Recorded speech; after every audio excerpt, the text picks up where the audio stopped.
Dhruv Rathee. Dhruv Rathee ji. You are the reason I love India. नमस्कार दोस्तों। ध्रुव एक जर्मन शेफर्ड है। कोई डिजर्व करता है वो फ्रेज तो आरएसएस वाले लोग हैं। वन कमेंट, आप ध्रुव राठी की बहन लगते हो। When did you first become involved in Indian politics? What kind of leader does India need today? Modi नहीं तो और कोई तो है ही नहीं। इतनी बुरी हालत कोई भी और सरकार नहीं करती। मोदी से अच्छा एक गधा बेटर है, एक एक्चुअल डोंकी, क्योंकि वो कुछ नहीं करेगा वहां पे बैठ के, और कुछ ना करना इस तरीके से देश को डिस्ट्रॉय करने से बेटर है। ज्यादा से ज्यादा ये मेरा क्या कर लेंगे भाई। अभी धुरंधर मूवी निकली तो आपने डायरेक्टर को बोला आदित्य धर बीजेपी के तलवे चाटने में इतना खो गया। मैं कुछ भी बोलता हूँ कंट्रोवर्सी क्रिएट हो जाती है। ध्रुव लेफ्टिस्ट है, ध्रुव लिबरल है, ध्रुव कांग्रेस भक्त है, ध्रुव आप सपोर्टर है। क्या है ध्रुव?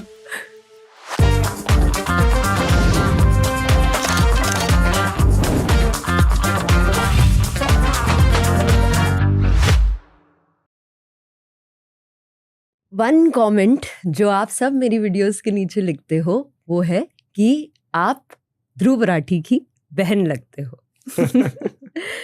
तो आज ध्रुव से एक भाई की तरह बात करूंगी, क्योंकि एक भाई की ही तरह उनसे बहुत कुछ सीखा है, सिर्फ नॉलेज के लिए नहीं, लाइफ में रेजिलियंस और हार्डवर्क के लिए भी। 1994 में बर्थ हुआ। रोहतक में पेरेंट्स मिडिल क्लास से थे तो कमाई ज़्यादा नहीं दी, बट मदर का टीचिंग एटीट्यूड और फादर का इंजीनियरिंग माइंडसेट आज भी ध्रुव की वीडियोस में दिखता है।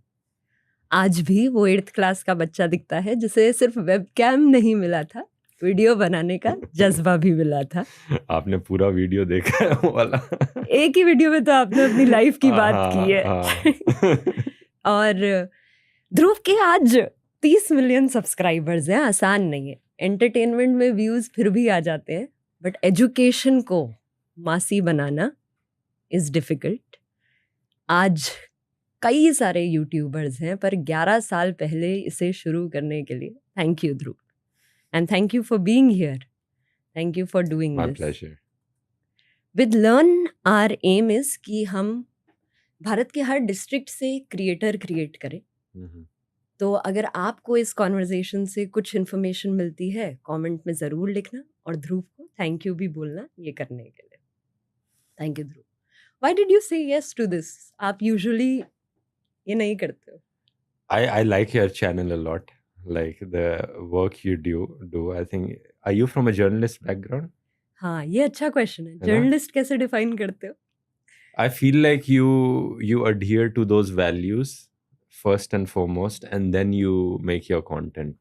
बाकी कई सारे ऐसे क्रिएटर्स हैं जो इसे सिर्फ व्यूज के पीछे भागते हैं या वो करते हैं, but you believe in some values. I can see that in your content, and you stick to them. Thank you. I did my master's in media and culture studies. That's why. Ah. That's why you're so good at it. Thank you so much, Dhruv. Dhruv, I'll begin with एक question जो सब आपसे पूछते हैं, एक थप्पा जो लोग आप पे लगाते हैं, वो है कि ध्रुव एक जर्मन शेफर्ड है। जर्मनी में बैठ के इंडिया की बातें कैसे कर सकता है? हाँ। तो क्यों जाना हुआ जर्मनी, और क्या डिस्टेंस? सवाल थोड़ा उल्टा है, बिकॉज मैं जर्मनी पहले गया था, यूट्यूब बाद में आया था। I was 17 when I moved to Germany. पढ़ाई के लिए I did my bachelors there. I think 2-3 साल बैचलर्स करी, और उस प्रोसेस के दौरान जब मैं पढ़ाई कर रहा था तब शुरू किया था मैंने चैनल, और उसके बाद से जो भी कुछ डेवलप किया मैंने वहीं पर रह के किया था। I spoke on things I was passionate about, and the question is कि उसके बाद भी मैंने वहाँ रहना क्यों चूज किया, and this is because of my partner, I would say, because it's not a decision that I alone can take. I need to see कि यूली की क्या ख्वाहिशें हैं, उन्हें वो कहाँ पे कंफर्टेबल है, कई सारी चीज़ें मैटर करती हैं। तो उससे मुझे याद आया, कुछ कंट्रोवर्शियल बोलूं? बोलो। वो तो बोल ही दो। ये जैसे मुझे ये लोग काफी बार, इन्हें कुछ मिलता नहीं है मेरे खिलाफ बोलने को, तो जर्मन शेफर्ड करके मुझे बुलाते हैं ये। सबसे ज़्यादा अगर कोई डिजर्व करता है वो फ्रेज, तो आरएसएस वाले लोग हैं वो। क्योंकि आरएसएस की पूरी ऑर्गेनाइजेशन जर्मन्स और इटालियन से इतना ज़्यादा इंस्पायर्ड है कि आप यकीन नहीं करोगे। जो पूरी ऑर्गेनाइजेशन है, मुसोलिनी की उस वक्त एक पैरामिलिट्री ऑर्गेनाइजेशन होती थी, उनका ड्रेसिंग स्टाइल से लेकर उनकी ड्रिल्स तक सब कुछ आरएसएस वालों ने कॉपी किया है। कुछ इंडियन है ही नहीं आरएसएस के बारे में। इनकी पूरी ऑर्गेनाइजेशन, पूरी आइडियोलॉजी जर्मनी से इंस्पायर्ड है, इटली से इंस्पायर्ड है, जो उस वक्त 1930s 1920s में होते थे। तो ये सुनकर मुझे बड़ी हंसी आती है जब ये लोग मुझे कहते हैं, क्योंकि किसी दिन मैं आरएसएस पे वीडियो बनाऊंगा तो ये सब बताऊंगा डिटेल में कि एक्चुअली में अगर कोई जर्मन शेफर्ड है तो वो ये आरएसएस के लोग हैं जो हर चीज में जर्मनी से इंस्पायर्ड हैं। हिटलर से इनके गोलवल्कर ने तो अपनी किताब में खुद लिखा हुआ है कि ये हिटलर से कितना इंस्पायर्ड फील करते हैं। डू यू थिंक ये जो डिस्टेंस है, फिजिकल डिस्टेंस, वो आपको एक एम्पावरमेंट भी देता है in picking up certain topics and issues in your videos? Definitely it's both an advantage and a disadvantage. Advantages in the sense कि डेली प्रेशर नहीं है मेरे ऊपर, एंड अगर मैं इंडिया में रहता, आई ऑल्सो सी कि लोग कितना मुझसे मिलते हैं, मुझे हाइप अप करते हैं, it gets in your head. तो if I live far away from that, I'm disconnected from that, so I'm more grounded, I would say, and I hope to stay more humble because of that. That is one reason why I feel like I don't feel as popular or as famous. And what was I saying? The disadvantage is that of course कुछ issues उतने अच्छे से नहीं समझ में आते because I'm away. ऐसा भी होता है? ऐसा भी होता है। जैसे क्या कोई एग्जाम्पल होगा कि कोई इशू जो क्रिएटर जर्मनी में रह के नहीं समझ सकता अबाउट इंडिया? आई मीन मेरी टीम पूरी इंडिया में है, तो मैं उनसे ऑफ कोर्स डिस्कस करता हूँ। वो इंडिया में रहते हैं, तो कई बार डिस्कस करते करते ऐसे पॉइंट्स आते हैं जिसमें मैं थोड़ा सा सरप्राइज होता हूँ कि मैंने तो न्यूज़ में ये पढ़ा था लेकिन एक्चुअली में ऐसा है। तो वो ऐसा बताते हैं। और फॉर एग्जांपल एयर पोल्यूशन का हो गया या कुछ, कि मैं कितना इमेजिन कर रहा हूँ और कितना एक्चुअली में क्या फील हो रहा है, वो फीलिंग लानी थोड़ी मुश्किल होती है कुछ चीज़ों पर। So my partner is from Baroda and now we are staying in Delhi, and since we move to Delhi, वो हमेशा क्रिप करता रहेगा कि this is deadly, the pollution is deadly, whereas my parents have always stayed in Delhi. तो उनके लिए वो normal है। तो I am sure that is also a kind of attitude that you might be same experiencing. But it's also really gives you a different perspective also, because मैंने अपने parents के घर में, वो भी दिल्ली में ही रहते हैं, तो अपने पेरेंट्स के घर में जाके वही एयर क्वालिटी मॉनिटर लगाया जो मैं खुद अपने घर में यहाँ यूज़ कर रहा हूँ। और तो वो मुझे कहते हैं तो हवा साफ है आज तो बड़ा साफ मौसम है। और मैंने कहा ये तो PM 2.5 80 पे दिखा रहा है। 80 तो सीधा रेड कैटेगरी में, anything above 20 is like red, it's 4 times worse than it should be actually. And they like नहीं आज तो हवा साफ है, ये तो ऐसे ही दिखाता रहता है। ये अच्छा पॉइंट है कि how is your relationship emotionally with the parents when it comes to content? They like my content, they support it, I would say. जैसे my father, when I told my parents कि ध्रुव से बात करने जा रही हूँ, मम्मा बहुत एक्साइटेड थी। मम्मा बोलती है कि कितना फिट है, कितना कॉन्फिडेंटली बात करता है। एंड पापा बहुत डरे हुए थे, अच्छा, कि कंट्रोवर्शियल हो सकता है। Do your parents get scared when you? अब उन्हें आदत हो गई है। पहले शुरू में थोड़ा लगता था, अब उन्हें आदत हो गई। उन्हें पता है कि मैं कुछ भी बोलता हूँ कंट्रोवर्सी क्रिएट हो जाती है। One point that you said Dhruv was, आप जर्मनी में रहते हो क्योंकि यूलीज कंफर्ट मैटर्स। कैसा है involvement of a partner in your work? In some ways she's involved a lot, and in other ways not so much also.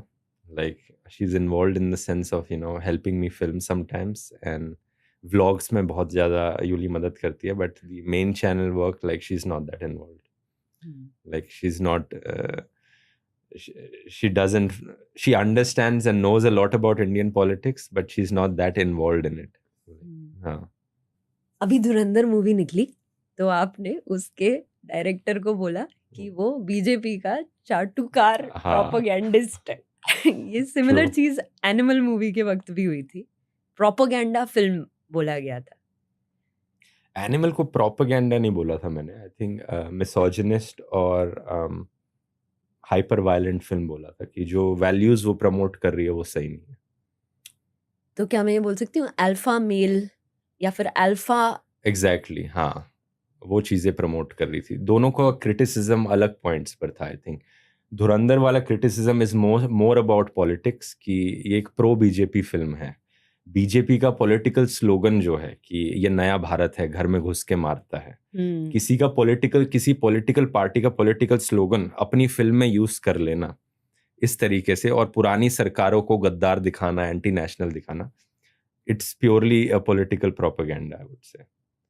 पर लोगों ने तो बहुत डिसलाइक की ना ये वीडियो। हाँ, डिसलाइक करी। कई लोगों को लगा कि मैं फिल्म बॉयकॉट करने को कह रहा हूँ या उसको करने को कह रहा हूँ। ऐसा मेरा कोई इंटेंशन नहीं था। मैंने कभी ये नहीं कहा कि फिल्म जाके मत देखो।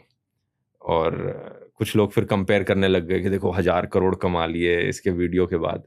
मैंने तो कभी कहा ही नहीं कि अगर मेरा वीडियो तो 3 हफ्ते बाद रिलीज हुआ था फिल्म के रिलीज होने के। तो मेरा इंटेंशन ये था कि जो भी लोग फिल्म देखने जाएं, एक बार वो इस वीडियो को देखें, और व्यूज से दिख ही रहा है कि आई थिंक अप्रोक्सीमेटली जितने भी लोगों ने फिल्म देखी है सब लोगों ने वीडियो भी देखा है, और वो फिल्म को एक एंटरटेनमेंट की तरीके से लें और फिल्म में दिखाए गए इवेंट्स पर यकीन ना करें कि वो सच है। और ये मेरा इंटेंशन आई थिंक फुलफिल हो गया इस वीडियो से। That was my only intention of making this video. कैसे बॉलीवुड या फिल्म इंडस्ट्री प्रोपेगेंडा फैलाती है, क्योंकि धुरंधर तो एक ही एग्जाम्पल है, हाँ, पर बहुत सारे एग्जाम्पल्स सही में। हाँ, और ऐसे बहुत- मैंने केरला स्टोरी पे भी बनाया था। हाँ। तो क्या वो आइडियोलॉजी है जो हमारी मूवीज प्रमोट कर रही हैं, और कौन से टाइप के ट्रोप्स के थ्रू, थीम्स के थ्रू वो प्रमोट कर रही है? वो तो दिख ही रहा है कि किस टाइप की एक आइडियोलॉजी को प्रमोट किया जा रहा है। बट प्रॉब्लम मुझे उससे भी नहीं है कि एक आइडियोलॉजी को क्यों प्रमोट किया जा रहा है। मैं तो फ्रीडम ऑफ एक्सप्रेशन में बिलीव करता हूँ। मैं तो कहता हूँ कि बनाओ, जिसको बनानी है ऐसी मूवीज बनाओ।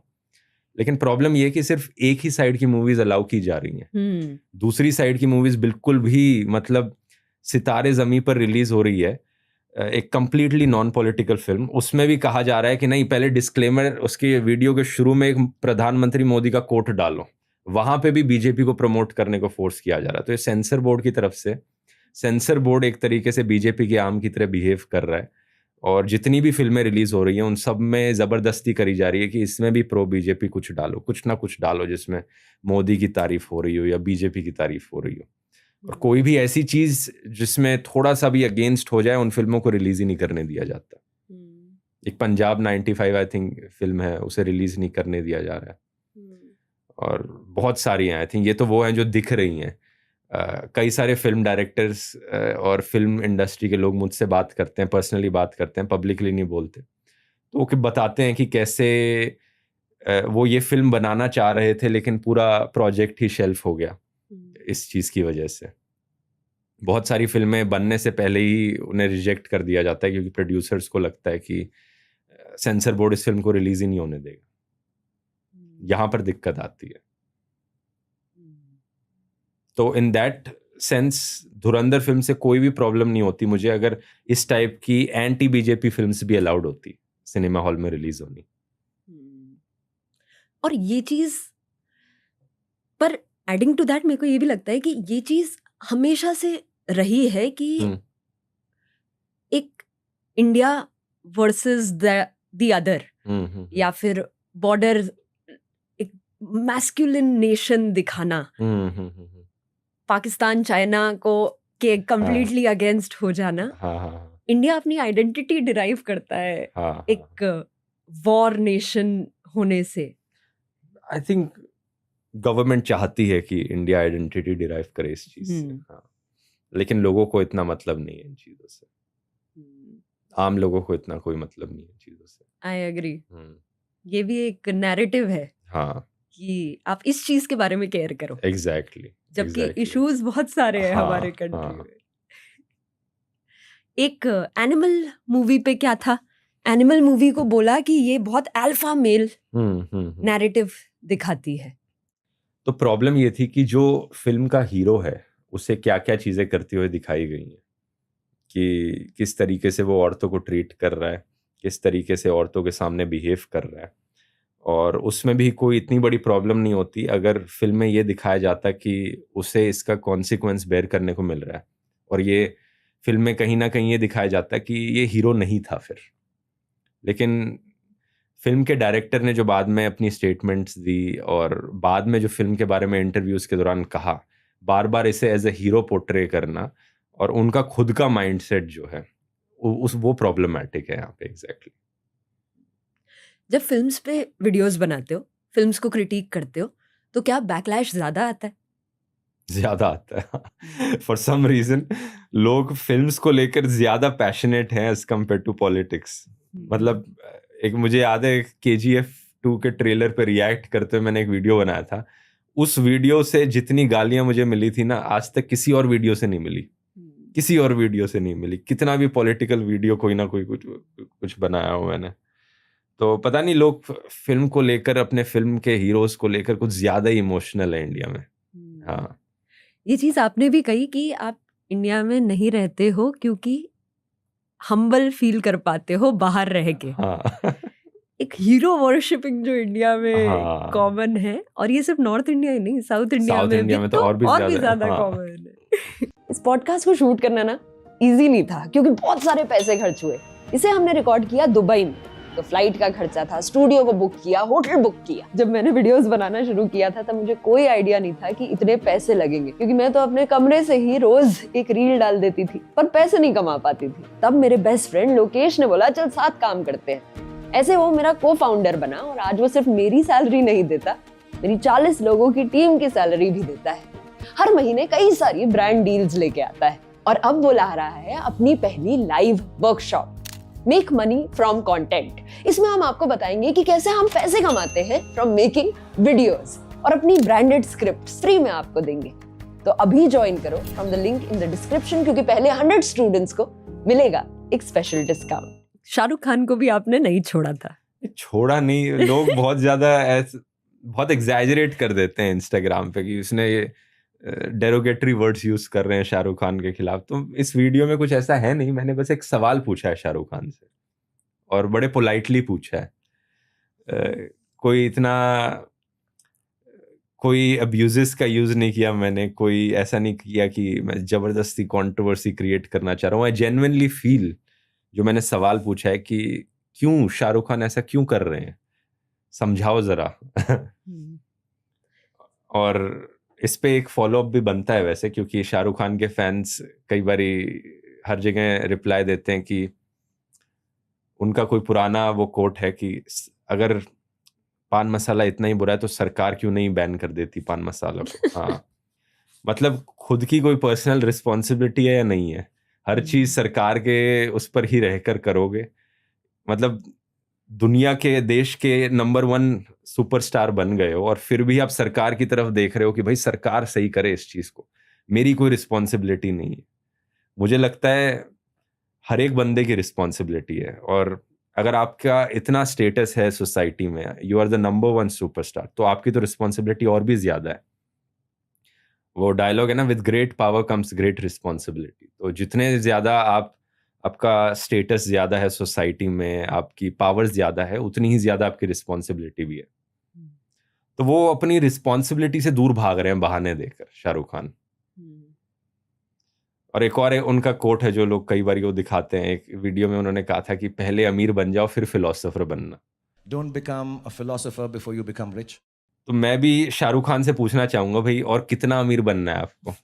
बन गए बिलियनियर बन गए हो, अब तो बन जाओ फिलोसोफर, या ये भी काफी नहीं है, और भी अमीर बनना है फिर फिलोसोफर बनोगे।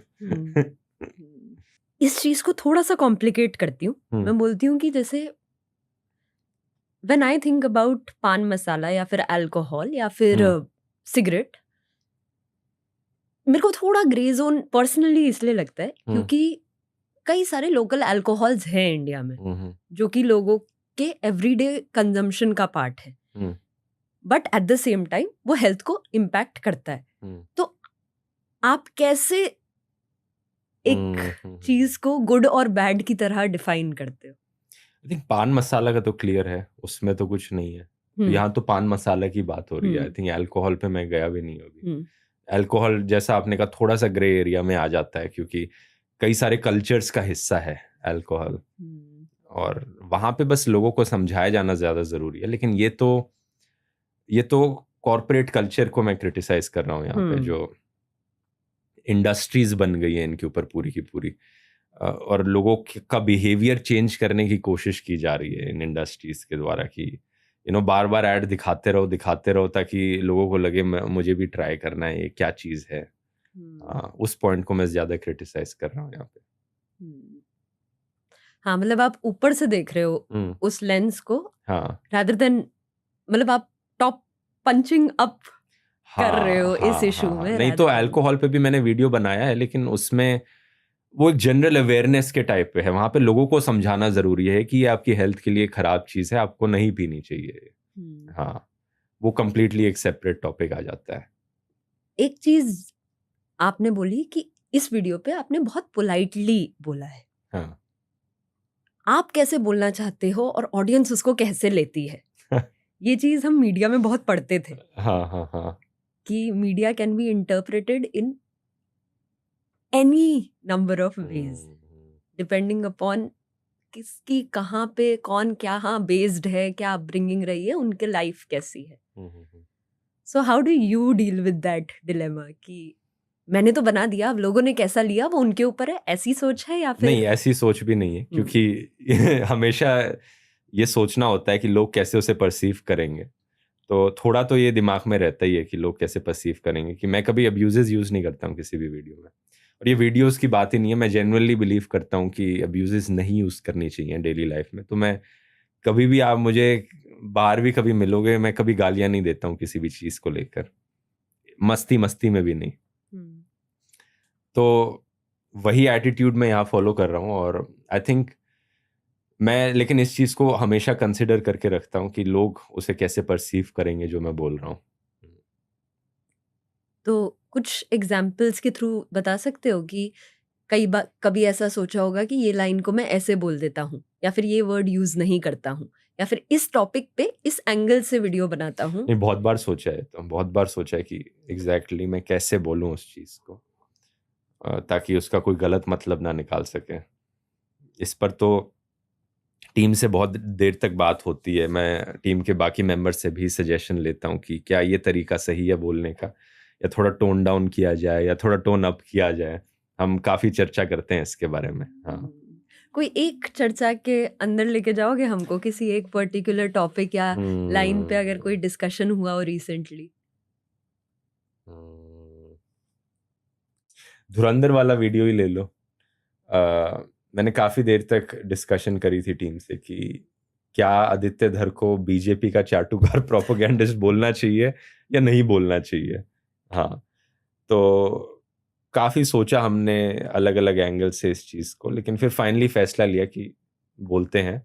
एक स्ट्रॉन्ग स्टैंस यहाँ पर लेना जरूरी है, ताकि इन डायरेक्टर्स को भी पता लगे कि ये क्या लेगेसी सेट कर रहे हैं फ्यूचर के लिए। कहीं ये फ्यूचर में जाके ये नहीं कहें कि जब सरकार बदलेगी, नहीं हम तो बस अपना काम कर रहे थे, सरकार की तरफ से प्रेशर आ रहा था इसलिए हमने ये सब किया। हाँ, तो ये मैसेज सेंड करना जरूरी है फिल्म इंडस्ट्री को कि आज जो भी आप कर रहे हो, देखना जिस दिन सरकार बदलेगी, आप पलटोगे तो आपका बिहेवियर जनता के सामने सब रिकॉर्ड किया जा रहा है सब देखा जा रहा है कि क्या कर रहे थे आप तब। क्या ध्रुव राठी भी पलटेगा? मैं क्यों पलटूंगा? जब सरकार बदलेगी, मान लो कांग्रेस की सरकार पावर में आती है, तो कांग्रेस के अगेंस्ट बोलोगे? ऑफ कोर्स, मैं जो ज्यादातर वीडियोस होते हैं मेरे, वो रियल इश्यूज को लेकर होते हैं, जो इश्यूज लोगों को कंसर्न करते हैं, तो ऑफ कोर्स मैं उन्हीं की बात करूंगा। When did you first become involved in Indian politics? It was the 2011 anti-corruption movement, Anna Hazare की जो थी। आई थिंक बहुत से लोगों को उसी के बाद इंटरेस्ट आया था पॉलिटिक्स में. एंड लुकिंग बैक जो भी था वो we can say whatever about this कि कितना फंडेड था कितना नहीं था, वो कितना लेजिट था कितना नहीं था, but I think it inspired a lot of people including me. Where were you in 2011? In India I was completing my 12th. और दिल्ली में? दिल्ली में ही. हाँ. अच्छा, तो कभी ऐसा होता था कि प्रोटेस्ट में ध्रुव राठी भी निकले हैं कि देश बदलेंगे? प्रोटेस्ट में नहीं निकला था मैं, वो पेरेंट्स तो बहुत अगेंस्ट हैं उसके, और तब तो बहुत ही ज़्यादा अगेंस्ट है. प्रोटेस्ट में नहीं निकला था मैं, बट मैं मीडिया पर फॉलो कर रहा था बहुत पैशनेटली. तो ध्रुव, लोग बहुत सारे टैग्स आप पे लगाते हैं. ध्रुव लेफ्टिस्ट है, ध्रुव लिबरल है, ध्रुव कांग्रेस भक्त है, ध्रुव आप सपोर्टर है. हाँ, क्या है ध्रुव?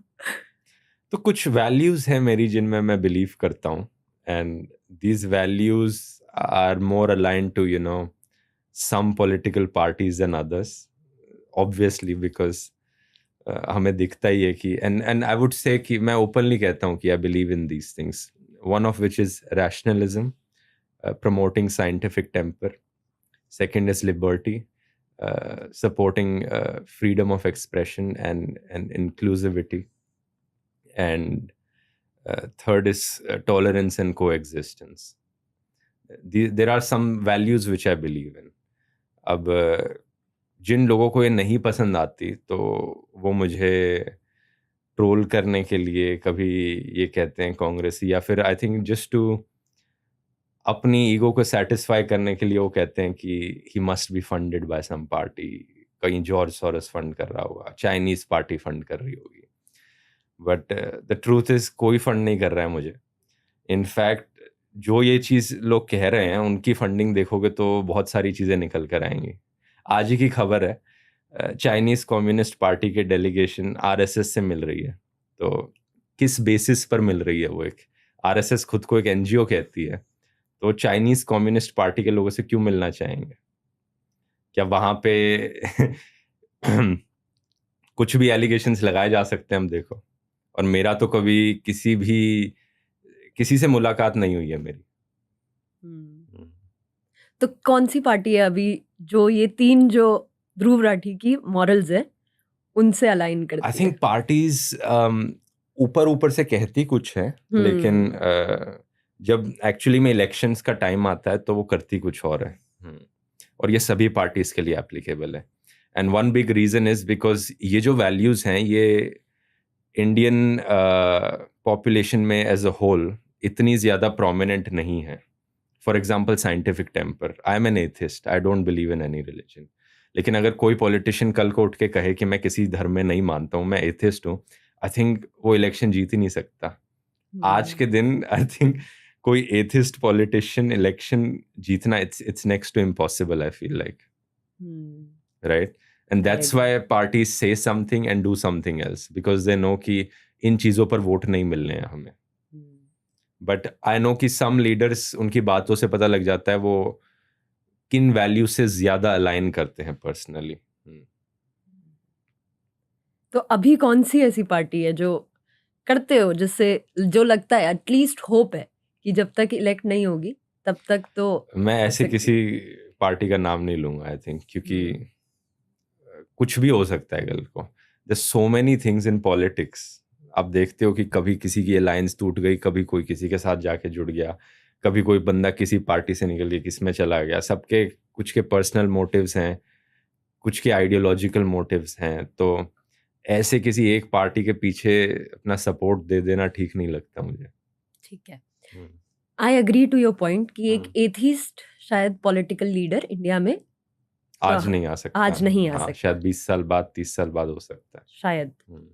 इनफैक्ट ये एक्सेप्ट करना कि मैं एथिस्ट हूँ भी is a very recent phenomena. हाँ, मैं भी एथिस्ट हूँ. अच्छा.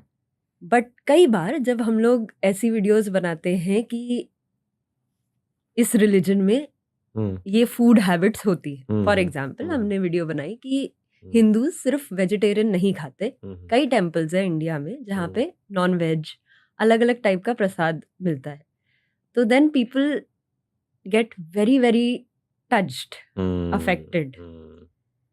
What are other things that India as a country जब एक पॉलिटिकल लीडर चूज करती है तो कौन सी चीजें वो अभी एक्सेप्ट करने नहीं कर रही है? जैसे atheism can be one of those things. Are there any other I think things? freedom of expression is also another one of those things. और लोगों को लिबर्टी देना रहने की अपनी मर्जी से, how they wish to live, how they wish to dress, how they किससे मिलना जुलना है, किससे दोस्ती करनी है. क्योंकि काफ़ी हद तक पुरानी जनरेशन के पेरेंट्स भी अपने बच्चों को ये लिबर्टी नहीं देते हैं कि वो किसके साथ जाके शादी कर रहे हैं, वो कंट्रोल करना चाहते हैं, वो किसके साथ दोस्ती कर रहे हैं, कौन सी जॉब में जा रहे हैं. पेरेंट्स इन सब चीज़ों पे कंट्रोल रखना चाहते हैं. तो यही वैल्यूज़ फिर पॉलिटिकल लीडर्स में भी रिफ्लेक्ट करती हैं. अगर कोई लीडर बोले उठ के कि मैं सबको आज़ादी देता हूँ कि आपकी मर्जी किसके साथ दोस्ती करो, क्या कपड़े पहनो, कैसा खाना खाओ, सब आपकी मर्जी है, नहीं पसंद आएगा मेजॉरिटी पॉपुलेशन को ये चीज़. So then how do you run a country which is based on diversity? कि हमारी कंट्री की सबसे बड़ी खूबसूरती मेरे को ये लगती है कि इतने विभिन्न तरीके की बोलियां, भाषा, रहने के तरीके, खाने के तरीके, पहनने के तरीके हैं. But how do you then govern that? Is that then a challenge or a good thing? It is a challenge, I think. But I think it all depends on the way you communicate to people and you teach people. I think we have a bigger role to play here than politicians. We are the ones who change the society, the civil society and the culture. And I feel like in some sense लोग मुझसे पूछते हैं कि मैं politics join करूँगा नहीं करूँगा, तो मुझे लगता है कि पॉलिटिक्स से बाहर रह के जो मैं चेंज ला सकता हूँ वो ज़्यादा पावरफुल और इम्पैक्टफुल होगा as compared to been in politics. क्योंकि एक बारी लोगों में चेंज आ गया तो पॉलिटिशियंस में वो चेंज अपने आप रिफ्लेक्ट हो जाएगा. I agree. और मेरे को लगता है कि कुछ कुछ चीज़ें हैं जो इंडिया रेडी होगी बात करने के लिए. जैसे मैं बहुत ज़्यादा चाहती हूँ कि same sex relationships, intercaste marriages, inter religious marriages के बारे में लोग बात करें. और वो हमारी जनरेशन, हमारा जो प्रोफेशन है, वो उसी के थ्रू वो अल्टरनेट कॉन्वर्जेशंस आगे बढ़ेंगी. अदरवाइज जो मेन स्ट्रीम मीडिया है, चाहे वो फिल्म्स हो या फिर न्यूज़, उसने तो ये गड़बड़ी मचाई ही है. तभी मैं कहता हूँ कि हर चीज़ से इम्पैक्ट पड़ता है एक्चुअली में. हम तो एक एस्पेक्ट है, फिल्मों से भी इम्पैक्ट पड़ता है, मीडिया से भी इम्पैक्ट पड़ता है, आसपास स्कूल में बच्चे क्या कहते हैं उससे भी इम्पैक्ट पड़ता है. हर एक चीज़ का इम्पैक्ट पड़ता है जिससे माहौल क्रिएट होता है, बनता है एनवायरनमेंट. एक और थीम जो ध्रुव को क्रिटिक किया जाता है कि ध्रुव रिलीजन के अगेंस्ट है, और आपने कई बार वर्ड अंधभक्त यूज किया है अपनी वीडियोस में. कैसे यूज करते हो इस वर्ड को? पहले तो कुछ एग्जांपल्स हमें दे दो. तो रिलीजन्स के मैं even though I am an atheist, I am not against religious people और religion. I feel like religion has an important part to play in our culture. क्योंकि बहुत से देशों में, बहुत से स्टेट्स में जो कल्चर है वो रिलीजन से बहुत ज़्यादा लिंक्ड है. तो आई am not against any of that. जो ये वीडियोस हैं ये फ्रॉड लोगों के ऊपर हैं जो रिलीजन को यूज़ कर रहे हैं अपने आप को बढ़ा चढ़ा कर दिखाने के लिए, और इसका कोई रिलीजन से कोई लेना देना नहीं इस बाबा का. और ज़्यादातर बाबाओं का किसी रिलीजन से कोई लेना देना नहीं. वो एक नंबर के फ्रॉड हैं बस, जो अपनी दुकान चला रहे हैं रिलीजन के नाम पर. और कई कंपनीज भी ये करती हैं, कई पॉलिटिशियंस भी ये करते हैं. और लोगों को लगता है कि जो लोग दुकान चला रहे हैं रिलीजन के नाम पर वही लोग हमारे रिलीजन की बात कर रहे हैं, फेवर में बात कर रहे हैं. तो कुछ लोग इन चीज़ों को सेपरेट नहीं कर पाते. इवन दिस एस्ट्रोलॉजी वीडियो, तो एस्ट्रोलॉजी का तो रिलीजन से दूर दूर तक कोई लेना देना नहीं है. इनफैक्ट कुछ लोग इसे एंटी हिंदू बोलते हैं. इंडिया से ज़्यादा तो बाहर वेस्टर्न कंट्रीज़ में एस्ट्रोलॉजी को किया जाता है, लेकिन ये भी फ्रॉड है, एक नंबर की फ्रॉड चीज़ है. कुछ नहीं होता एस्ट्रोलॉजी जैसा बिल्कुल। हाँ क्यों ग्रह सही समय अभी हम लोग मैरिज जो एक बच्चे से भी लॉजिकली पूछोगे ना, एक आई थिंक 6th-7th क्लास के बच्चे से भी पूछ कर देख लो, क्या आपको लगता है कि सोलर सिस्टम में प्लैनेट्स इतना इम्पैक्ट डाल सकते हैं, उनकी ग्रेविटी इतनी स्ट्रांग है कि सेलेक्टिवली धरती पर रहने वाले कुछ लोगों को उसका इम्पैक्ट पड़े, कुछ को ना पड़े उसका इम्पैक्ट? तो वो भी बोलेगा कि नहीं, ऐसा हो नहीं सकता।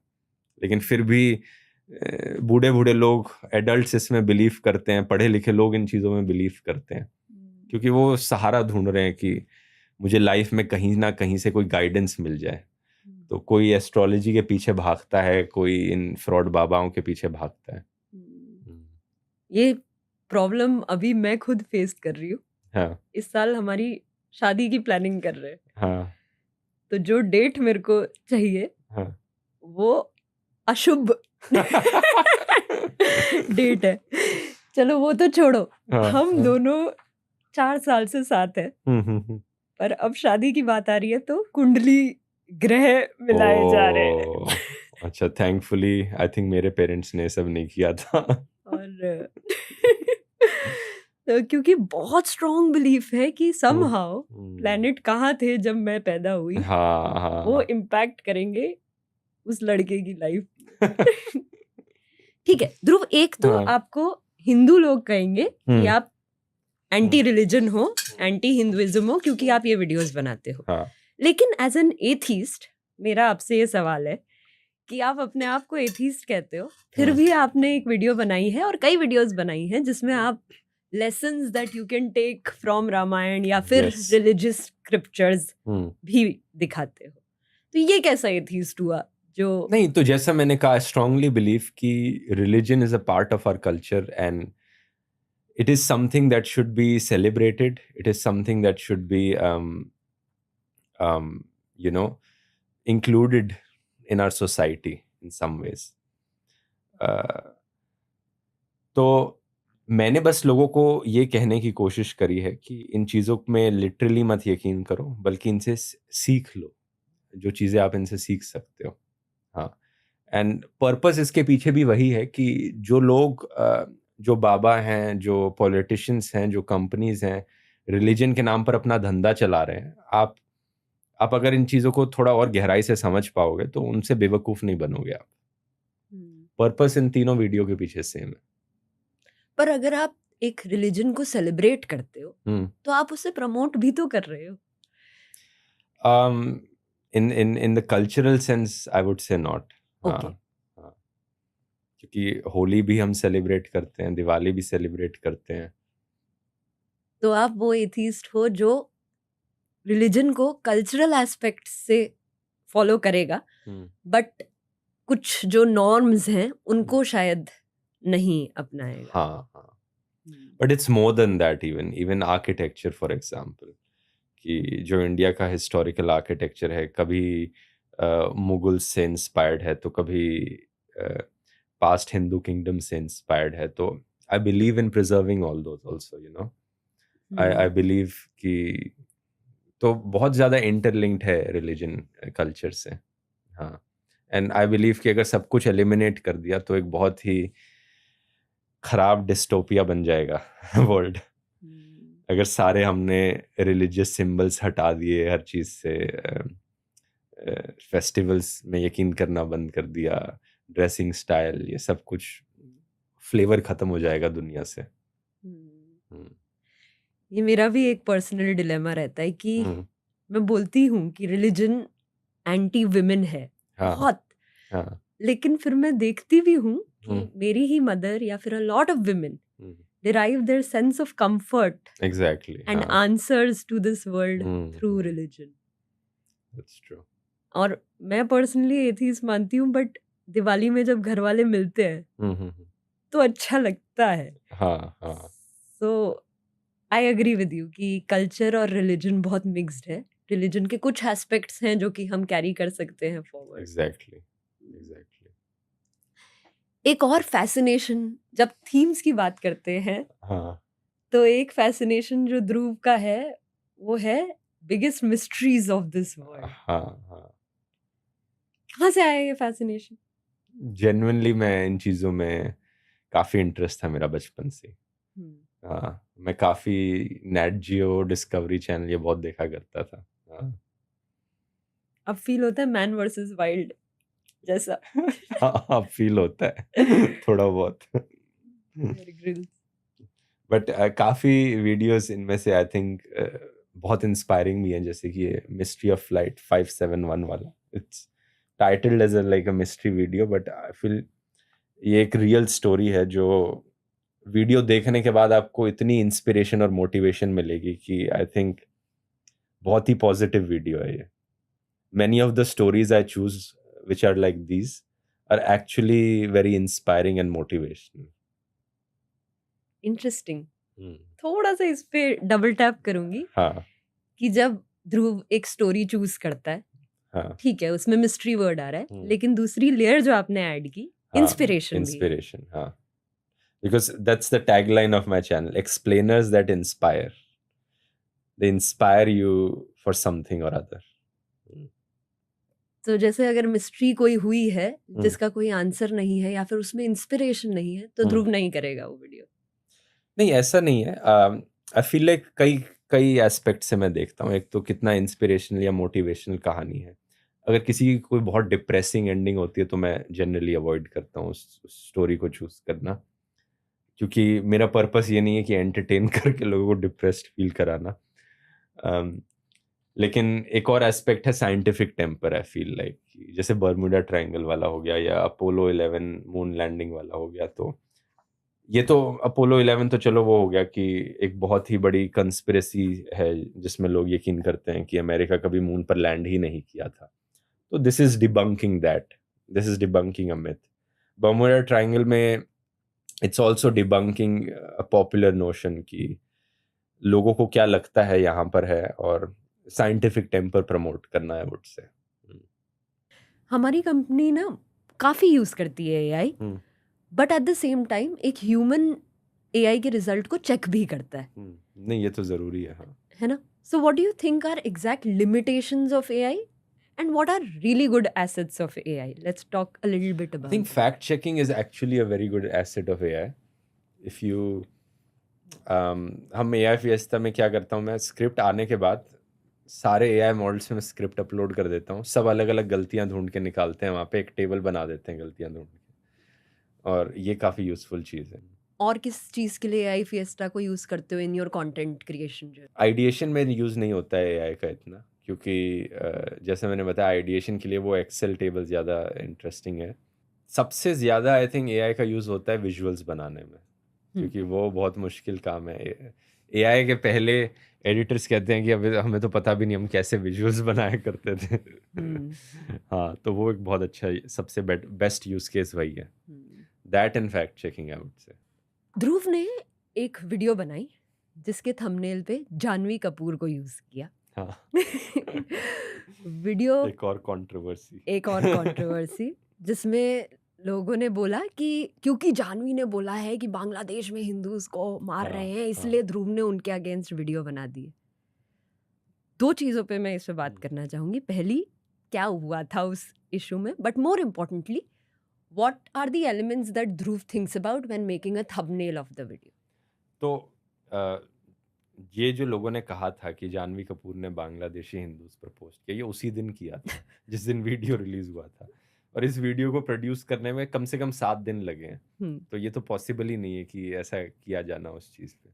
प्लस मैं एक ऐसी चीज़ को लेकर क्यों टारगेट करूंगा जानवी कपूर को जिस पर मैंने खुद रील बनाई है, तो ये चीज़ कोई कुछ भी सेंस नहीं बनाती।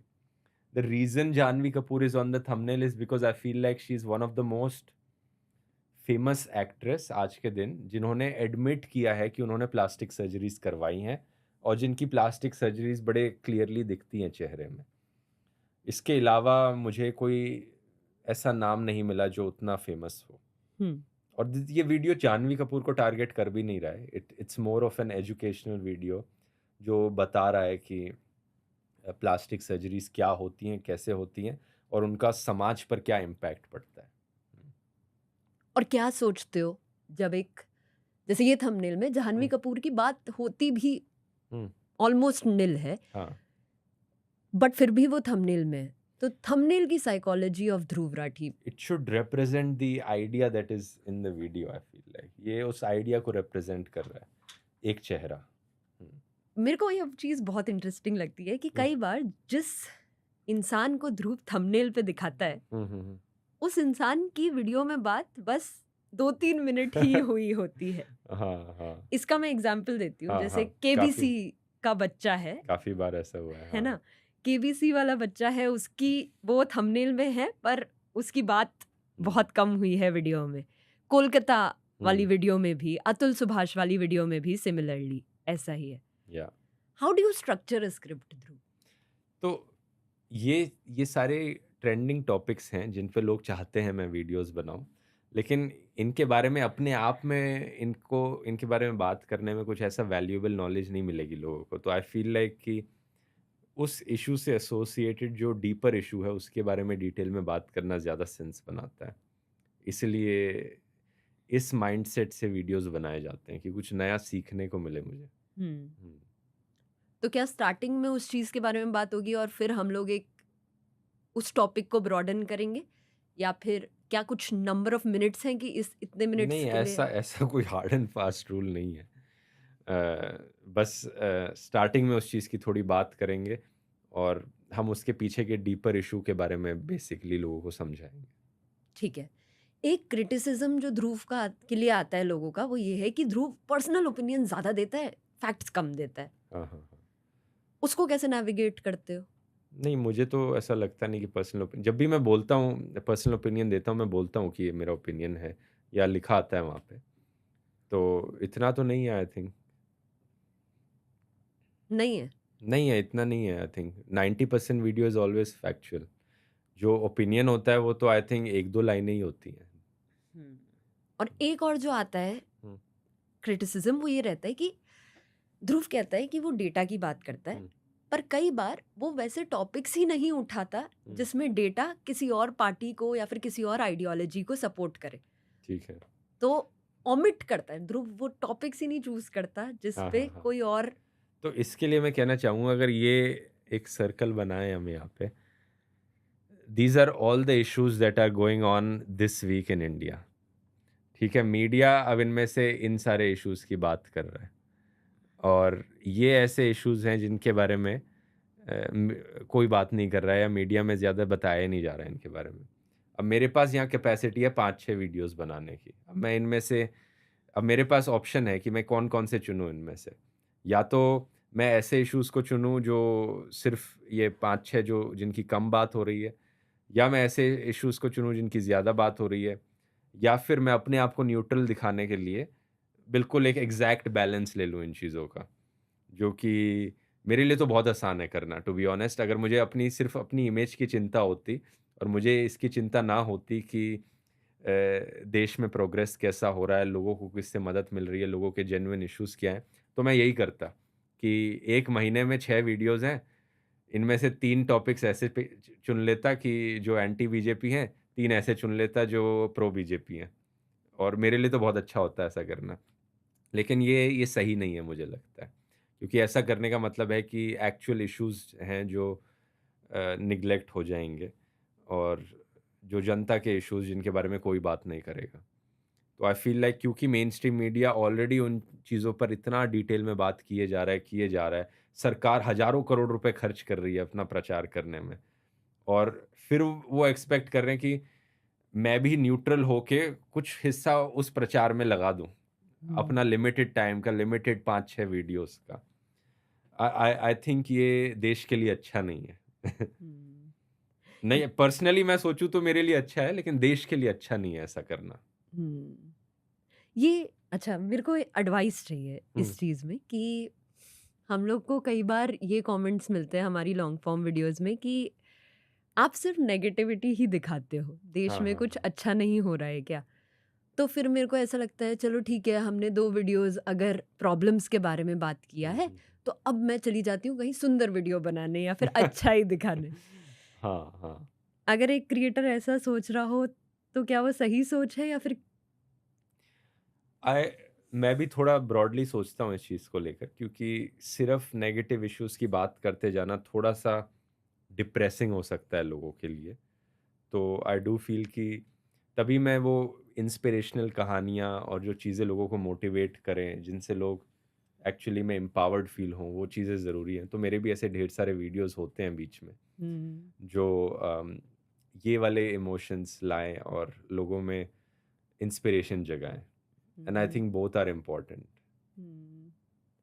And then how do I, एक और चीज जो मेरे को, अब मेरे केस ये शायद आपके केस में ना बैठे क्योंकि आप बाहर से बना रहे, जैसे हम लोग इंडिया में बना रहे हैं, ठीक है, वीडियोस, तो अब इट जस्ट सो हैपेंस कि हमने जो वीडियोस थोड़ी सी चैलेंजेस के बारे में, प्रॉब्लम्स के बारे में दिखाई हैं, वो बीजेपी गवर्न स्टेट्स पे बनी है, और जो वीडियोस हमने खूबसूरती के बारे में दिखाई है वो नॉन बीजेपी गवर्न स्टेट्स के बारे में दिखाई है। हाँ हाँ हाँ।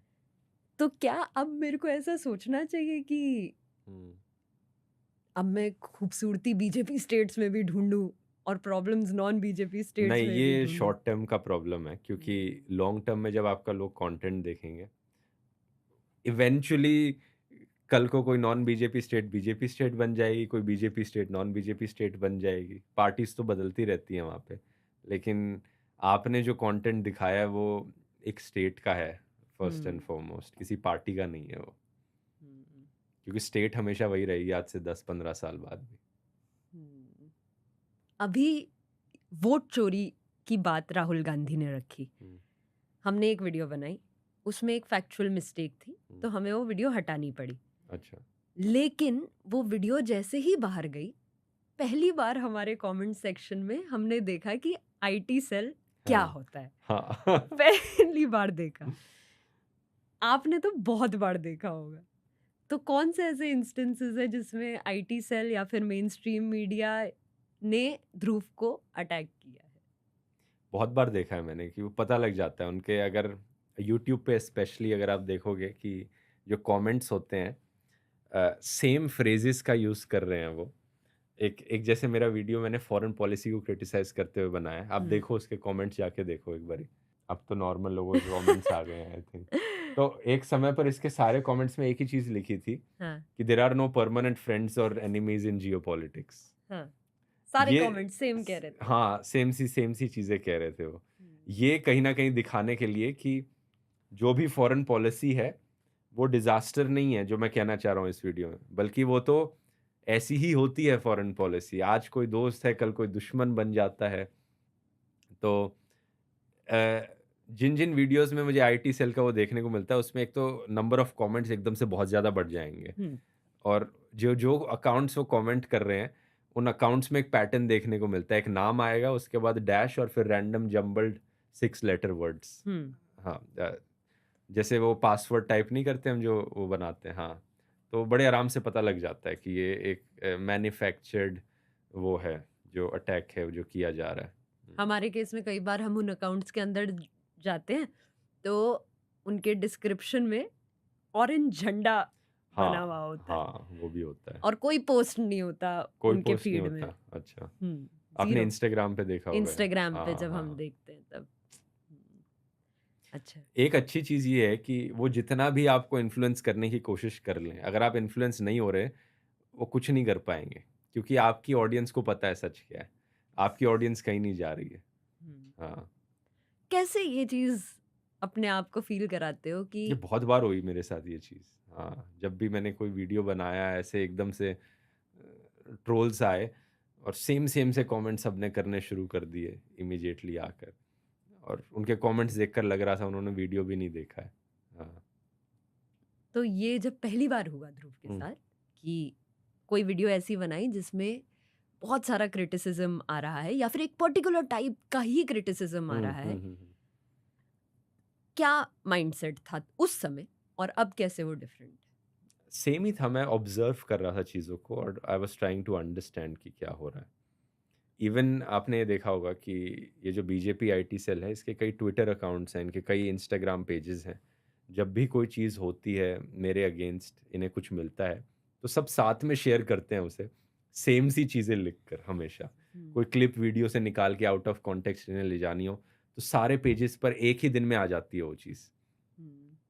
ट्विटर पर कई सारे ऐसे अकाउंट्स हैं। आप आई थिंक जब आपके साथ हुआ था मैंने भी देखा था कि सेम इन्हीं अकाउंट्स पे एक ही क्लिप काट काट के, जैसे कि पीछे से किसी ने दी हो कि जाओ अब इस क्लिप को शेयर करना है और ये चीज़ें आपको लिखनी है, और वो वही लिख के शेयर करते हैं। और फिर मेन स्ट्रीम मीडिया भी उसी चीज को पिकअप करके मेन वही स्ट्रीम मीडिया चलाता तो है। हाँ उनका तो पूछो ही मत, हो कुछ भी मतलब बना देते हैं न्यूज़ किसी भी चीज़ पर। क्या कभी ध्रुव को थ्रेट्स आए हैं? वैसे जो थ्रेट्स हैं डीएम्स में इतना पढ़ता नहीं हूँ, आते रहते हैं वो तो, लेकिन वो ऐसे ही हैं, तो छोटे मोटे अकाउंट से, कोई वैसे सीरियस कोई थ्रेट नहीं है। और क्या कभी ध्रुव को किसी गवर्नमेंट पार्टी ने अप्रोच किया है कि आओ हमें ज्वाइन कर लो, ज्वाइन करने के लिए तो नहीं अप्रोच किया, आई थिंक नहीं। और हमारे साथ वीडियोस बनाओ, हमारे नहीं। लिए वीडियोस बनाओ? ना, क्योंकि आई थिंक उन्होंने 2024 इलेक्शंस में रियलाइज कर लिया कि जितना हम गाइड कर सकते हैं उससे बेटर ये कर रहा है और खुद इसे ही कर रहा है। हाँ, ऐसा क्योंकि मेरे को ऐसा लगा कि जितना काम दूसरी पॉलिटिकल पार्टीज को करना चाहिए था इश्यूज के बारे में बात करने के लिए, उससे ज्यादा कई सारे यूट्यूबर्स उस चीज को पिक कर रहे थे। यूट्यूबर्स ही नहीं, कई सारे इंस्टाग्राम क्रिएटर्स भी Exactly, हाँ। उस चीज को पिक करके उस पे बात कर रहे थे। ये आलसी हैं ऑपोजिशन पार्टीज, कई ऑपोजिशन पार्टीज आलसी हैं। जैसे मैं कांग्रेस के बारे में ओपनली बोलूं तो मुझे लगता है, ये फीलिंग आती है कि वो बस उस दिन का इंतज़ार कर रहे हैं कि लोग नाराज़ हों बीजेपी से और बाय डिफ़ॉल्ट उन्हें वोट करें। उन्हें कोई प्रोएक्टिव उनकी तरफ से कोई अप्रोच नहीं दिखता है इतना ज़्यादा ना। बहुत लेज़ी अप्रोच दिखता है उनकी तरफ से हर चीज़ में। रिएक्शनरी अप्रोच कि बीजेपी कुछ करती है तो वो अपना कुछ स्टेटमेंट देते हैं। खुद से आगे आके कुछ भी लीड करना चीज़ों को इतना नहीं दिखता है।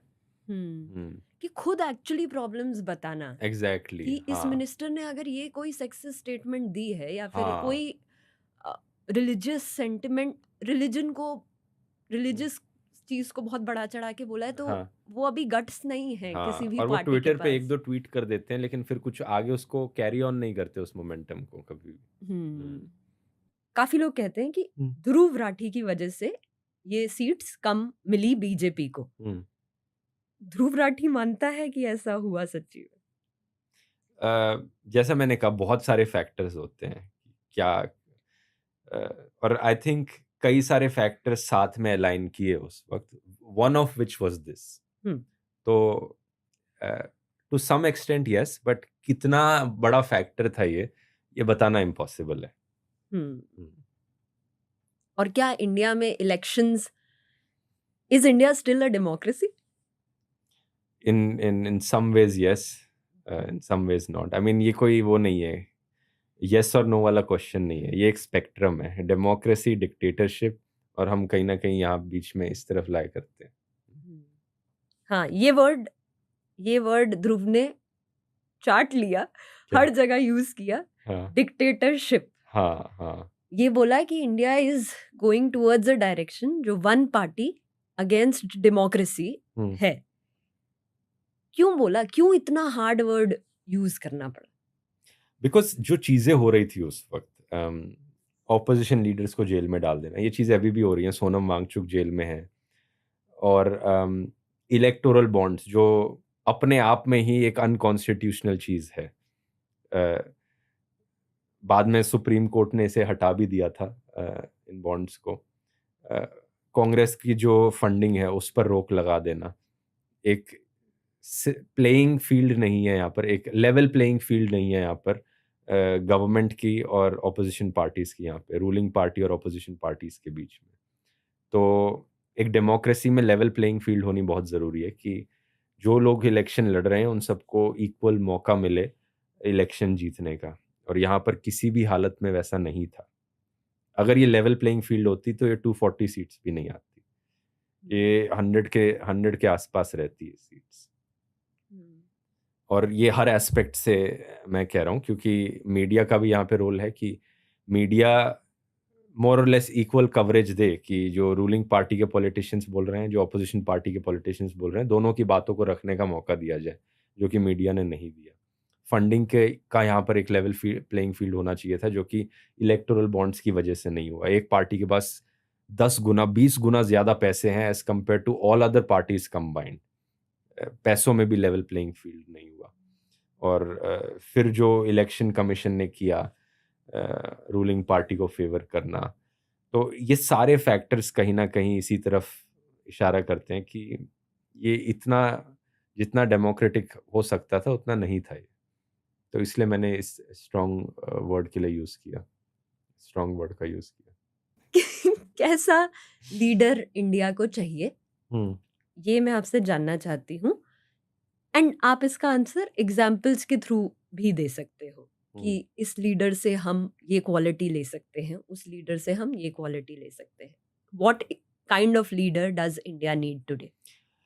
ये लीडर वर्शिप जो है ना, ये कहीं ना कहीं सेलिब्रिटी वर्शिप जैसा है। हमें लीडर नहीं चाहिए, हमें एक सरकार चाहिए जो जनता के लिए काम करे। हमें एक ऐसा फूड मिनिस्टर चाहिए जो यहाँ पे फूड कंटेमिनेशन को अवॉइड कर सके, एक अच्छा फूड सेफ्टी स्टैंडर्ड प्रोवाइड कर सके। हमें एक ऐसा इन्वायरमेंट मिनिस्टर चाहिए जो साफ हवा दे सके।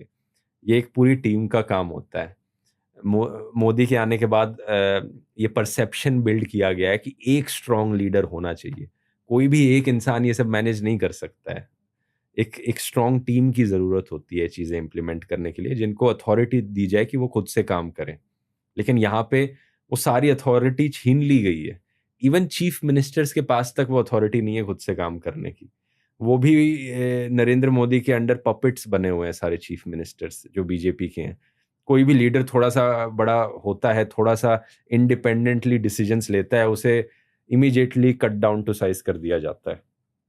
तो ये माइंडसेट ही गलत है कि हमें एक लीडर की तलाश होनी चाहिए जो ये सब करेगा। हमें देखना चाहिए कि कौन बेस्ट स्पोर्ट्स मिनिस्टर बन सकता है, कौन बेस्ट एनवायरनमेंट मिनिस्टर बन सकता है, और हर एक के लिए अलग अलग हमें लोग लेने चाहिए जो अपनी फील्ड में बेस्ट हो और जिनकी नीयत अच्छी हो। तो जब लोग कहते थे कि बट मोदी नहीं तो और कोई तो है ही नहीं ऑप्शन, उसको कैसे उसको क्या मैं यही बोलते कहता थे? था कि इतनी बुरी हालत कोई भी और सरकार नहीं कर रही है। कोई भी बेटर है, मोदी से अच्छा एक गधा बेटर है, एक एक्चुअल डोंकी, क्योंकि वो कुछ नहीं करेगा वहां पे बैठ के, और कुछ ना करना इस तरीके से देश को डिस्ट्रॉय करने से बेटर है। कौन सी ऐसी 4 मिनिस्ट्रीज है जिनको आप इंडिया में एट दिस मोमेंट टॉप पे रखोगे कि इन मिनिस्ट्रीज पे हमें काम करना चाहिए as a country? Environment is one of the most important ones, क्योंकि साफ हवा और साफ पानी वहीं से ही आता है। Then education is the second most important, I would say, क्योंकि जो नई जनरेशन है उसकी पोटेंशियल वहीं से ही डिटरमाइन होती है। And then I think healthcare is third most important one, because अगर लोग हेल्दी हैं, अगर हेल्थ केयर अच्छा है किसी कंट्री में, तो पॉवर्टी अपने आप नीचे चली जाती है और लोगों को एक अच्छी लाइफ जीने का मौका मिल पाता है। 3 चीजों में क्या चीज ध्रुव इम्प्रूव करना चाहेगा? एक एजुकेशन में, एक न्यूज में और एक कंटेंट क्रिएशन में। न्यूज़ का सबसे आसान है, न्यूज़ को फिक्स करना सबसे आसान है। सारी गवर्नमेंट फंडिंग पर बैन लगा दो। गवर्नमेंट फंडिंग अलाउड ही नहीं होनी चाहिए न्यूज़ चैनल्स को। अपने आप सारे न्यूज़ चैनल सुधर जाएंगे। ठीक है। क्योंकि आज के दिन उनका बिजनेस मॉडल ही यही है कि सरकार से पैसे लो और फिर न्यूज़ चलाओ, इसलिए वो इतने सारे सब सरकार की तरफ टिल्ट करते हैं। और एक बार ये बंद करोगे तो कई सारे न्यूज़ चैनल्स का बिजनेस मॉडल ख़त्म भी हो जाएगा, न्यूज़ चैनल्स बंद भी होंगे, लेकिन जो दोबारा राइज करेंगे आई थिंक वो एक्चुअली में जर्नलिज्म करेंगे। और दूसरी चीज़ ये है कि हमें एक स्टेट फंडेड मीडिया हाउस चाहिए, जैसे कि डीडी न्यूज़, जो टैक्स पेयर मनी पे फंडेड हो, लेकिन वो पैसा सरकार के थ्रू डाइवर्ट करके ना जाए वहाँ पे, जैसे बीबीसी के साथ होता है, डॉयचे वेले के साथ होता है जर्मनी में। ये सारे टैक्स पेयर फंडेड हैं, but not in the sense कि आप सरकार उन्हें पैसे दे रही है, बल्कि लोग डायरेक्टली उन्हें फंड कर रहे हैं। जर्मनी में हर महीने एक पेमेंट देनी होती है कुछ 20-30 यूरो की हर किसी को, हर हाउस होल्ड को, कि ये पैसा इस मीडिया हाउस के लिए जा रहा है ताकि वो अपना जर्नलिज्म कर पाएँ। बीबीसी के साथ भी ऐसा ही है, और ये पैसा डायरेक्टली उनके पास जाता है, सरकार के थ्रू होते हुए नहीं जाता। तो इससे हम डीडी न्यूज़ को आई थिंक एक स्ट्रॉन्ग मीडिया हाउस बना पाएंगे जो जनता के इश्यूज उठाए, जनता के मुद्दों पर बात करे, और सिर्फ ये 2 चीज़ें करने से पूरा मीडिया लैंडस्केप सही हो जाएगा। क्या ध्रुव राठी कभी एक मीडिया ऑर्गेनाइजेशन बनेगा?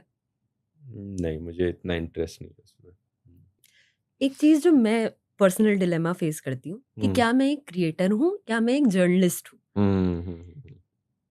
कभी आपके दिमाग में ये थॉट आया, और कैसे इस चीज को अपने आप को क्या बताते हो जब ये थॉट सोचते तो मैं तो अपने आप को एजुकेटर और क्रिएटर ही बताता हूँ, क्योंकि आई फील लाइक कि जो भी मैं वीडियो में बोल रहा हूँ उसके पीछे हार्ड वर्क है बहुत से जर्नलिस्ट का, बहुत से जर्नलिस्ट जो ग्राउंड पर जाकर रिपोर्टिंग करते हैं, बहुत मेहनत करते हैं वो, और उनका नाम कभी इतना ज़्यादा सामने आता नहीं है। तो आई वुड से कि I am the secondary source here.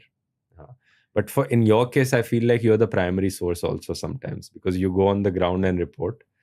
तो आपके लिए दोनों चीज़ें एप्लीकेबल है आई थिंक। बट जब तक तुम्हारे पास मीडिया का कार्ड नहीं होता, हाँ, या तुम्हारा इंस्टीट्यूशन मीडिया की तरह रजिस्टर्ड नहीं होता, हाँ, हाँ, हाँ, तो तुम टेक्निकली जर्नलिस्ट नहीं हो अच्छा, इंडिया में। अच्छा।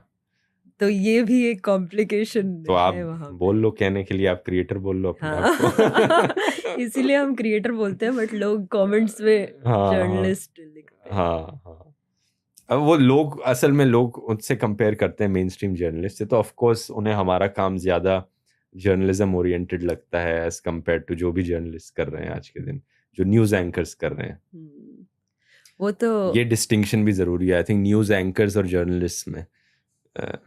कैसे डिस्टिंक्ट करोगे दोनों न्यूज़ को? एंकर्स वो लोग हैं, वो भी एक सेकेंडरी सोर्स की तरह काम कर रहे हैं।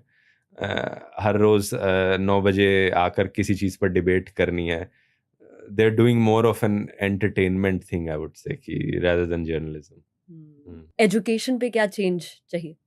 एजुकेशन थोड़ा और मुश्किल है क्योंकि अभी AI की वजह से कई सारे चेंजेस आ रहे हैं, लेकिन फंडामेंटली मैं कहूँगा कि जो क्वेश्चंस हैं उनको लोगों को सोचने पर मजबूर किया जाए, रट्टा मारने पर ना फोकस किया जाए। सुनने में बड़ा सिंपल चेंज लगता है ये, लेकिन थोड़ा इम्प्लीमेंट करना ऐसे काफ़ी मुश्किल है कि कैसे टीचर्स को ट्रेन करना है कि वो बच्चों में क्यूरियोसिटी को जगाएं, क्रिटिकल थिंकिंग को बढ़ाएं।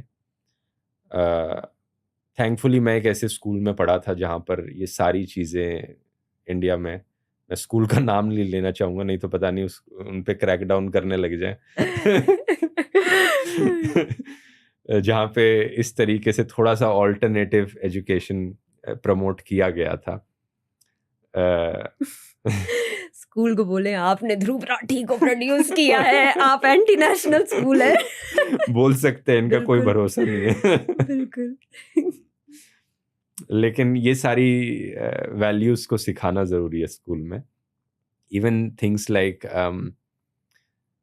पर्सनल रिस्पॉन्सिबिलिटी, सिविक सेंस, कि स्कूल के बच्चों को ही सिखाया जाए कि उन्हें कूड़ा साफ करने के लिए ले जाया जाए, और अपना सफाई कैसे मेंटेन करनी है अपने आसपास, और बहुत सारी छोटी छोटी ऐसी चीज़ें हैं जिनसे बहुत बड़ा इम्पैक्ट पड़ेगा। और कंटेंट क्रिएशन में? कंटेंट क्रिएशन में तो आई थिंक क्योंकि ये एक ऐसी फील्ड है जिसमें मैं इन्वॉल्व हूँ, तो आई थिंक मैं तो अपनी तरफ से कोशिश कर ही रहा हूँ चेंज लाने की, and I think it has made a difference. कि जब मैंने एजुकेशनल वीडियोस बनाने शुरू किए थे कोई भी और नहीं बना रहा था, और आज देखिए आप हैं, इतने सारे लोग हैं, आकाश बैनर्जी, रवीश कुमार भी यूट्यूब पर आ गए हैं। ये एक ऐसी चीज़ है जो इंडिया में already I feel like better है कई और कंट्रीज से, क्योंकि अमेरिका में भी इतना स्ट्रॉन्ग जर्नलिज्म नहीं देखा जा रहा है यूट्यूब पर जितना इंडिया में देखा जा रहा है। तो यहाँ आई फील लाइक सही डायरेक्शन में जा रहे हैं हम। Do you pay for news, Dhruv? I pay for some news organizations, yeah. Are you comfortable in naming them? लोग बोलेंगे फंडेड है या उसके नहीं, लेकिन मैं फंड कर रहा हूँ, अगर मैं हाँ, उन्हें पे कर रहा हूँ आप तो पे न्यूज़ कर- लॉन्ड्री जैसे द वायर हो गया, स्क्रॉल हो गया, हाँ, Even I believe that people should pay to keep news exactly. free, and these organizations are doing work which is not sponsored by any party or That's why I any said government. कि ऐसा model होना चाहिए कि लोग directly pay करें, और not by, I think ये choice भी नहीं होनी चाहिए to some extent. I feel like कि अगर आप इतना कमा रहे हो तो आई थिंक सबको बाय लॉ फंड करना चाहिए मीडिया ऑर्गेनाइजेशंस को, जस्ट सो कि जनता के मुद्दे उठाए जा सकें और हमारी आवाज़ वहाँ पर रिफ्लेक्ट हो सके मीडिया लैंडस्केप में। ये आप बहुत कंट्रीज ट्रैवल करते हो, what are things that India can learn from other countries? बहुत सारी चीज़ें हैं, मैं 2-3 एग्जांपल्स बताता हूँ। एक है, पहला है रवांडा का देश। अफ्रीका को लोग इमेजिन करते हैं कि बहुत ही बैकवर्ड होगा या कुछ होगा, लेकिन रवांडा जितना साफ देश शायद ही मैंने कहीं देखा है। और उसके पीछे एक बहुत ही सिंपल सा रीज़न है कि वो इतना साफ क्यों है। उनकी गवर्नमेंट ने एक दिन डिसाइड किया कि हर महीने एक जो सेकंड सैटरडे होगा, उस सैटरडे को हर कोई बाहर आएगा और अपने आसपास साफ सफाई करेगा, अपने घरों से बाहर निकल के, अपने सोसाइटीज़ में, अपने लोकल उसमें, और गवर्नमेंट उस चीज़ को प्रमोट करेगी। और हर महीने रेगुलरली उन्होंने ये किया। इसका नाम उमुगांडू है, ऐसा करके, उमुगांडा ऐसा कुछ है। और रेगुलरली उन्होंने ये किया। उनके सारे सरकार के मिनिस्टर सिर्फ दिखावे के लिए झाड़ू लगाने नहीं आए, एक्चुअली में उन्होंने साफ सफाई करी। और सरकार ने इस चीज़ को प्रमोट करने के लिए गार्बेज ट्रक्स भी जगह जगह पर बुलाए, और यही रीज़न है कि इतना साफ हो पाया उनका देश। क्योंकि लोग सिर्फ अपने घर को साफ रखने की सोचते हैं, लेकिन घर के बाहर ही चारों तरफ कूड़ा पड़ा होता है, उसे कोई साफ नहीं करता है। तो ये एक ऐसी, सिर्फ एक सिंपल सी चीज़ ने ऐसी क्वालिटी बिल्ड कर दी लोगों के अंदर। एंड आई थिंक ये इंडिया में किया गया तो बहुत जल्दी चेंज आएगा। इनफैक्ट इंडिया में लोग सोचते हैं कि मैं कचरा करूंगा और कोई और उसे आके उठाएगा। यही दिक्कत है कि कोई और जो मेरे से कम स्टेटस का है वो उस कचड़े को उठाने। और ये माइंडसेट बड़ी जल्दी चेंज हो जाएगा अगर किसी बड़े पॉलिटिशियन ने या इन्फ्लुएंसर ने शुरू कर दिया ना। तो मैं खुद भी सोचता हूँ कि कभी मुझे लगता है कि मुझे शायद खुद ही ये कैंपेन शुरू कर देना चाहिए और हर महीने दिखाना कि मैं कर रहा हूँ ये चीज़, और लोग साथ में जुड़े, तो आई थिंक बहुत बड़ा इम्पैक्ट पड़ेगा इससे। जर्मनी में कूड़ा होता है। जापान का एग्जांपल मैं आपको बताऊं तो वहाँ पे डस्टबिन्स बहुत मुश्किल से मिलते हैं। अच्छा। हाँ, इवन देन वो बहुत साफ देश है, क्योंकि वहाँ पे एक और फिर से लोगों की हैबिट है कि अगर कुछ भी खाया है, कुछ भी प्लास्टिक का पैकेट है, अपने बैग में डाल लेना है, अपनी पॉकेट में डाल लेना है, घर पहुंचोगे तब डस्टबिन में डालना उसे। लोगों को लगता है ना कि साफ सफाई रखनी है तो डस्टबिन सरकार लगाए, नहीं, वो भी तरीका नहीं है। लोगों का माइंडसेट, कुछ चीज़ों में एक्चुअली में लोगों का बिहेवियर माइंडसेट चेंज करने की ज़रूरत है। कुछ चीज़ों में सही में सरकार की गलती नहीं है। और कोई कंट्री का एग्जाम्पल? एक और एग्जाम्पल हो सकता है अर्बनाइजेशन और अर्बन डिज़ाइन। इस केस में पेरिस और आई थिंक अब न्यूयॉर्क में जोरान ममदानी काफ़ी इस पे काम कर रहे हैं कि trying to remove as many cars from the cities as possible.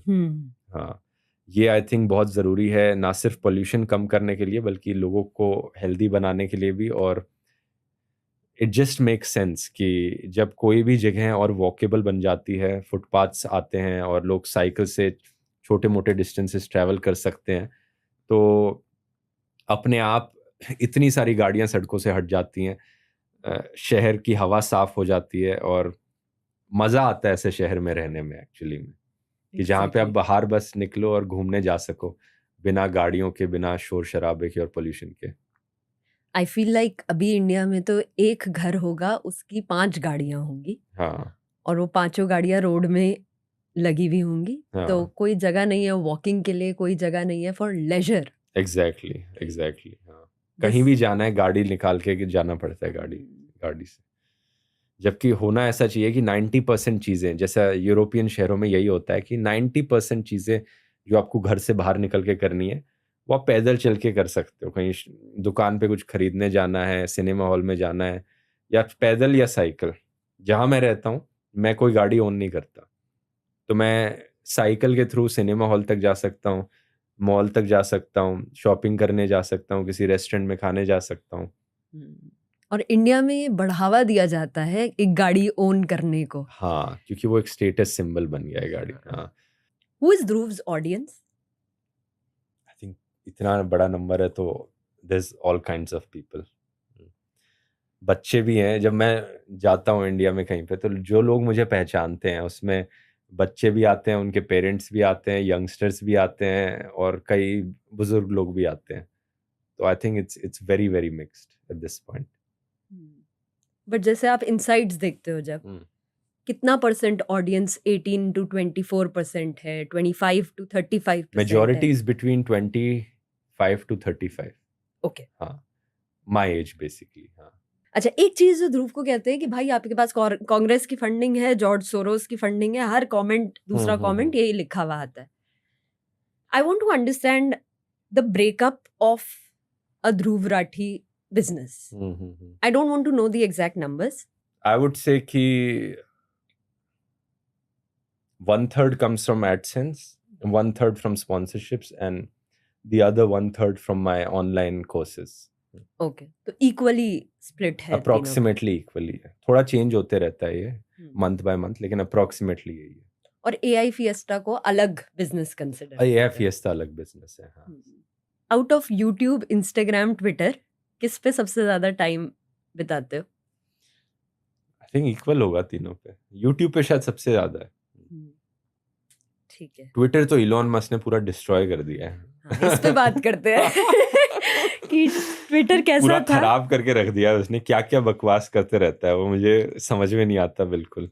सबसे पहले ब्लू टिक वाली चीज जो करी कि सारे ट्रोल्स के पास अब ब्लू टिक आ गया है और जो जेन्युइन लोग हैं उनके पास ब्लू टिक चला गया है. हाँ, इससे एक तो पूरा वो एल्गोरिथम खराब हो गया और दूसरा वो ये जो ग्रॉक के साथ कर रहा है कि कोई भी किसी के कपड़े उतार सकता है वो करके. हाँ, इसे एक सेमी पॉर्न वेबसाइट बना दिया है उसने ट्विटर को. हाँ, और तीसरा ये जो मोनेटाइजेशन वाली चीज करी. अब हर कोई बस ऐसे ट्वीट्स करता है जो कॉन्ट्रेरियन हो to the majority opinion, raise bet करने के लिए हो और जिससे कि ज्यादा पैसे मिले बस. हाँ, जबकि इलॉन मस्क बोलता है कि मैं वो प्लेटफॉर्म को और हाँ ओपन बनाना चाहता हूँ, पर वो उसका इफेक्ट उल्टा है निकल उसका. के आया है. हाँ, कई बार ट्विटर खोला ऐसा लगता है कि पॉर्न वेबसाइट exactly, खुल गई है. हाँ एग्जैक्टली. बहुत लोग हाइप अप करते हैं इलॉन को, लेकिन मुझे तो बंदा ठीक नहीं लगता. क्या चीजें, मेरी भी प्रॉब्लम्स है उनके साथ. आपकी क्या प्रॉब्लम्स है इलॉन मस्क? वो इतना उसने खुद से कुछ नहीं किया है. ही हैज, उसके पास पहले से पैसा था, उसने उसका इस्तेमाल करके कुछ कंपनीज में इन्वेस्ट किया. But I think he is not the talent behind Tesla और स्पेसएक्स और any of the things he has done. उसके पॉडकास्ट सुनोगे, जिस तरीके की बातें वो करता है उससे पता लग जाता है उसे कितनी नॉलेज है चीजों के बारे में, जो कि ज्यादा नहीं है. हाँ ध्रुव, हमको पता चला कि जो आपके अंदर इन्वेस्टिगेटर है वो एक इंसान की वजह से है जिनकी बुक्स आप बहुत पढ़ते थे. हाँ, सत्यजीत रे की Yes. फेलूदा स्टोरीज हम आपके लिए लेके आए. आपको थोड़ा सा और रिसर्च करनी चाहिए थी. Thanks a lot for this gift. हाँ, बट सारी फेलूडा की स्टोरीज आपने पढ़ी हुई सारी है. पढ़ी हुई है मैंने. तो ये अब बेबी के लिए और साथ ही में एक टिंकल भी है जो थैंक्स अ लॉट. ये अभी भी चलती हैं. ये हमने थोड़ा सा अमर चित्र कथा रिलीज करती है इसको. अच्छा तो अच्छा. उनकी रेंडिशन है, ओरिजिनल नहीं है. हाँ, but हाँ, हाँ. एक ये है. और क्योंकि गांधी नेहरू आप पढ़ चुके हो, हाँ हाँ हाँ, तो एक बाबा साहेब अम्बेडकर के Oh, wow. बारे में बुक है, ये बहुत इंटरेस्टिंग होगी. तो ये भी आप पढ़े. ये बढ़िया हमारी है. टीम से आपके बढ़िया लिए है. है. बहुत काम दे दिया है आपने. बहुत सारा होमवर्क दे दिया है. नहीं जेन्युइनली, लेकिन मुझे बुक्स पढ़ना बहुत पसंद है. मैं अभी भी हर महीने कोशिश करता हूँ कि एक बुक पढूं. कौन सी पढ़ी लेटेस्ट अच्छी? लेटेस्ट अभी एक किताब थी फैक्टफुलनेस करके. हाँ, हाँ, जानते हो आप उसे? सुना है मैंने उसके हाँ बारे हाँ, में. वो काफी अच्छी लगी मुझे उससे. थैंक यू ध्रुव, इतना ही समय था हमारे पास. आई होप आपको इस कॉन्वर्जेशन से कुछ सीखने को मिला हो. अगर मिला तो प्लीज कमेंट में जरूर लिख के जाना. एंड मिलते हैं नेक्स्ट वीडियो में. Thank you.